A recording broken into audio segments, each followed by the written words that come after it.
এখন কি করবে জামাত, কি করবে এনসিপি, সেটাই বড় প্রশ্ন।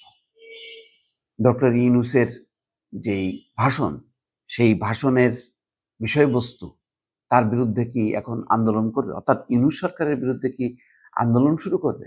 না।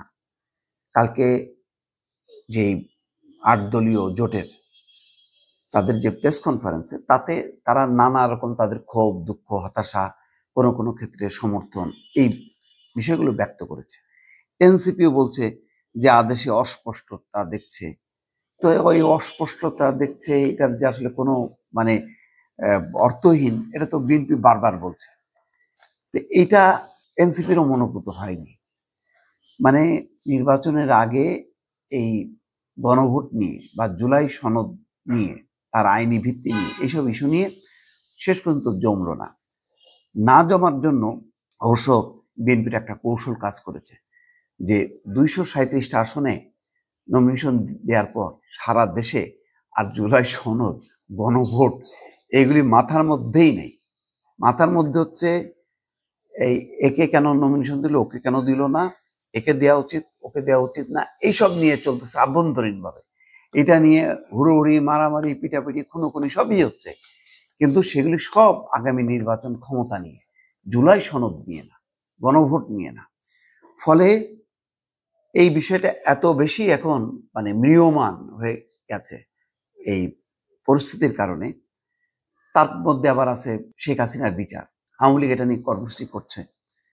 তো কোনটা করবে? আওয়ামী লীগকে ঠেকাবে, নাকি এই যে জুলাই সনদ নিয়ে যে ঘোষণা দিচ্ছে না, গণভোট ফেব্রুয়ারিতে, এই নভেম্বরে হবে, এই ব্যাপারে যে কথা বলছে না, এটা নিয়ে ফয়সালা করবে? কোনো দিশা পাচ্ছে না। মোট কথা, জামাত এবং এনসিপি অনেকটা দিশেহারা হয়ে গেছে। তারা বুঝতে পারছে যে ইউনূস সরকারের বিরুদ্ধে আন্দোলন করা যাবে। এই কারণে দেখেন কালকে থেকে তারা কি বলছে, যে উপদেষ্টা পরিষদে ৩ জন আছে, তারা বিভ্রান্ত করছে, লেভেল প্লেইং ফিল্ড নাই, ডিসির বদল হচ্ছে বিএনপির কথা অনুযায়ী। সব কথার মধ্যে আসলে ইউনূস, ডক্টর ইউনূসও না, ওই উপদেষ্টা পরিষদের কয়েকজন সদস্য আর হচ্ছে বিএনপি, মূলত বিএনপি। বিএনপিকে বলতে যে তারা ওই উপদেষ্টা পরিষদের ৩ জন সদস্য, তার বিরুদ্ধে বিশ্ববিদ্যালয় করছে, অর্থাৎ একটা রাগ, ক্ষোভ, দুঃখ তারা এখন প্রকাশ করছে। এনসিপি তো আরো একটু ব্যাকফুটে চলে গেল, কারণ সেই গেজেটটা হলো রাষ্ট্রপতির স্বাক্ষরে। কোথায় আইনি ভিত্তিক, কিসের কি, কিছুই তো হলো না। আবার তারা স্বাক্ষরও করেনি। এখন তাদেরকে সবকিছু হওয়ার পর এখন স্বাক্ষর করাটা খুবই মানে হাস্যকর হয়ে যাবে, যে সবকিছু হবার পর তারা কোথায় স্বাক্ষর করবে? এটা তো গেজেটই হয়ে গেছে, এখন আর স্বাক্ষর করার কি আছে? তাদের স্বাক্ষর ছাড়া গেজেট যখন হয়ে যায়, এখন স্বাক্ষর করা আর না করাটা অর্থহীন হয়ে যায়। সব মিলায় একটা দারুণ ভাবে আরো ব্যাকফুটে চলে গেল। এর মধ্যে আবার দেখতেছি কোনো কোনো নেতা, ওই এনসিপি নেতাদের দুর্নীতি নিয়ে মুখ খুলতেছে। এটাও এনসিপির ভাবমূর্তির জন্য অত্যন্ত ক্ষতি হয়ে যাচ্ছে। কিছু চটং চটং কথাবার্তা আছে, সেগুলি বলা হচ্ছে যে ১০০ বছরেও গণভোট ঠেকাইতে পারবে না, বলছে না নাসিরুদ্দিন পাটোয়ারি? ১০০ বছর চেষ্টা করলেও বিএনপি গণভোট ঠেকাইতে পারবে না। বিএনপি গণভোট তো ঠেকায় নেই, করেন গণভোট, দরকার নেই। জাতীয় নির্বাচন দরকার নেই আপনাদের, কোনো আসনে তো জিতবেন না।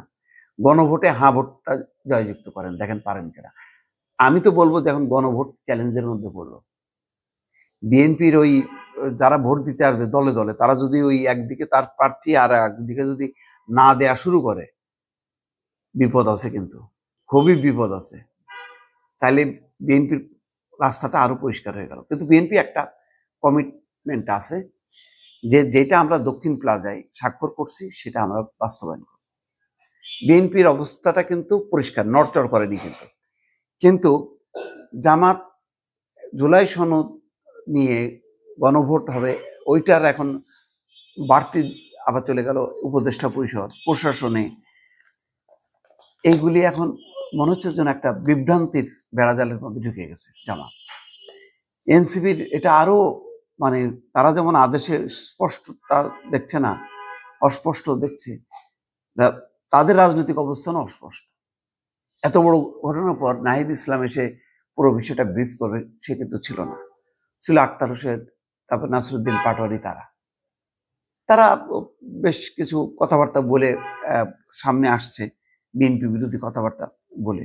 এখন তাদের বিরুদ্ধে যখন কথাবার্তাগুলি হচ্ছে যে কোন পিপি নিয়োগের ক্ষেত্রে 50 লাখ টাকা কি শিরিন আপার কাছে নাকি তারা 50 লাখ টাকা দাবি করছে, সব জায়গায় নাকি পিপি নিয়োগ করতে আক্তার হোসেন নাকি 50 লাখ টাকা করে দাবি করছে।